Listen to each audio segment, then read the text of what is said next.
अस्सलाम 7th class का lecture number 37 है हमारे पास। हमने पहले प्रॉपर्टी टैक्स किया था, अब हम क्या करने लगे हैं, general sale tax. General sale tax क्या होता है? The tax a buyer pays to a seller at the time of buying things is called general sale tax. ठीक है, चीज़ें ख़रीदने वाला जो शख्स है, कोई भी चीज़ ख़रीदते हुए जो टैक्स पे करता है उसको क्या कहते हैं? General sale tax. ठीक है, general sale tax is imposed by the government on the percentage of the selling prizes of things.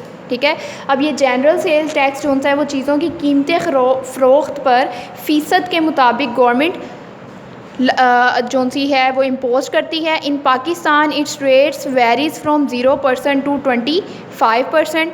Pakistan में जो इसका रेट है वो 0% to 25% depending on the exemptions and types of industry.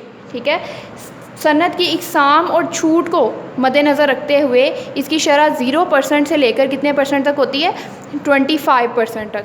ठीक है, अब यहाँ पर आप बॉक्स देख लें। In Pakistan some basic items including wheat. ठीक है, जिन चीज़ों के ऊपर जनरल सेल टैक्स की क्या है, छूट है, वो क्या है? वीट, राइस, पल्सेस यानी दालें, vegetables, meat, poultry, books, drugs and are exempted from the general sale tax.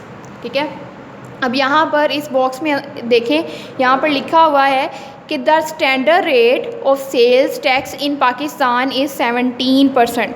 यानी पाकिस्तान में सेल्स टैक्स की बुनियादी शरह कितनी है? 17%। रेट उसका क्या है?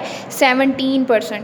ठीक है, अब यहाँ पर एग्जांपल है हमारे पास। Example number 3, Saleem bought a car for rupees 8,75,000 and paid 17% on GST। GST का मतलब है जनरल सेल टैक्स। ठीक है, how much tax did he पे? उसने कहा है कि जनरल सेल टैक्स जो उसने पे किया है वो कितना है? 17%, जो हमें जनरल रेट हमें बताया हुआ है टैक्स का। Price of the car is equals to, और प्राइस गिवन है, टोटल टैक्स गिवन है हमारे पास 17%। जनरल सेल टैक्स हमने फाइंड आउट करना है कितना है। हम क्या करेंगे, परसेंटेज को हमने अमाउंट में चेंज करना है। General sale tax 17% of total amount. ठीक है, परसेंटेज हमारी 100 में कन्वर्ट होगी, ऑफ हमारा मल्टीप्लाई में कन्वर्ट हो गया, आगे हमने टोटल अमाउंट लिखी हुई है। ठीक है, अब ये ज़ीरोज़ हमारे कैंसिल हो गए इन ज़ीरो के साथ।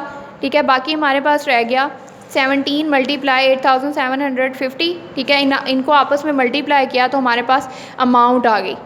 ठीक है, वो अमाउंट जो हमने जनरल सेल टैक्स की थी। ठीक है, अब हम एग्जांपल नंबर 4 करने लगे। एग्जांपल नंबर 4 है हमारे पास, the price of a mobile is rupees 8,800 inclusive of a 10%। ठीक है, GST, इसमें 10% उसका जनरल सेल टैक्स भी ऐड है, यानी टैक्स भी उन्होंने ऐड किया हुआ है। What is the original price of the mobile? वो कह रहे हैं कि ओरिजिनल प्राइस क्या थी अगर हम इसके जनरल सेल टैक्स को निकाल दें तो।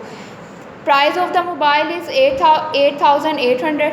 ठीक है, अब GST रेट हमें कितना गिवन है? 10%। ओरिजिनल प्राइस हमने फाइंड आउट करनी है। Price percentage of the mobile, ठीक है, 100% के अंदर, यानी टोटल परसेंटेज हमारी क्या होती है? 100%। उसके अंदर जो हमारी 10% है जो उन्होंने गिवन है GST रेट, वो ऐड करेंगे, यानी टोटल प्राइस के अंदर जो उसने हमारा टैक्स की परसेंटेज है वो ऐड करेंगे तो हमारे पास कितनी टोटल आ जाएगी परसेंटेज? 110%। हम यूनिटरी मेथड यूज़ कर रहे हैं। 110% प्राइस ऑफ द मोबाइल। ठीक है, अब वो परसेंटेज क्या थी हमारे पास?